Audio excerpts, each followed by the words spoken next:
जय जगन्नाथ सांग मैंने चलते प्रिपेयर करवा गुलाब जामुन जेहेतु मुझे खोयार गुलाब जामुन प्रिपेयर करी से मुझे 1 लिटर क्षीर ए क्षीर फुटीगला आपको ठंडा हाँपाई छाड़देली देखो यार के स्मूथ हो जाए। एपटे मु बाउल नहीं से 1 कप चीनी 2 कप पानी और 7-8 टी गुजराती पकई देखो चिपचिपा हो गला।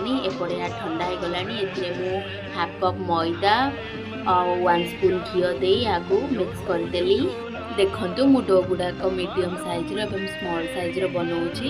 एपटे आम तेल गरम हो गला आम से डो गुड़ा को पकईकि बेसी कम आल देकी छाणी नेबा जेहेतु यह खोयारे तैयारी से जो यह जल्दी रेड हो जाए।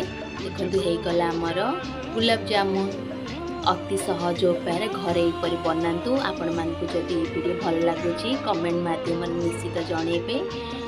रहिली जय जगन्नाथ।